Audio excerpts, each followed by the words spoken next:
Prime Minister. Our mission is to deliver Brexit on the 31st of October. It was a mission that in the end he simply couldn't accomplish. Boris Johnson said he'd rather be dead in a ditch than request a Brexit extension past the 31st of October, but only after Parliament legally forced him to do so, the European Union agreed for a fourth time to delay the deadline by which the UK is set to leave, as negotiators try to avoid yet another stumbling block on the road to Brexit. This was the week that Boris Johnson pledged the UK would leave the EU. Number 10 blamed Parliament for forcing him to break that promise. Now, MPs have another 3 months to try and the impasse, but the public, the Commons and even the parties themselves still seem bitterly divided on exactly how to move forward. The motion has not obtained the majority required.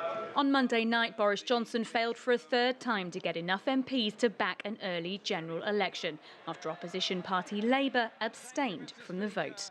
We look forward to a clear, definitive decision that no deal is absolutely off the table, and there is no danger of this Prime Minister not sticking to his word because he has some form on these matters. Whether or not Labour are, as the government claimed, too chicken to go to the country, Boris Johnson is determined to find another path to get to the polls before Christmas. We will not allow this paralysis to continue, and one way or another we must proceed straight to an election.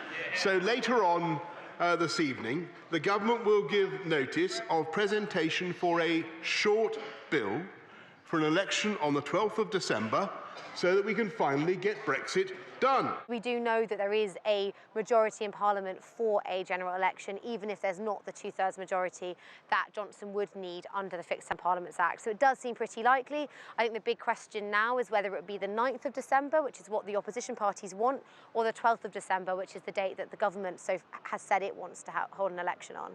On Tuesday, Boris Johnson will try and launch an attempt to force an election in December, the first for almost a century. Even if he gets his way, it's still a huge gamble, as no party is currently in a position to guarantee the results. Holly Hudson, CGTN, London.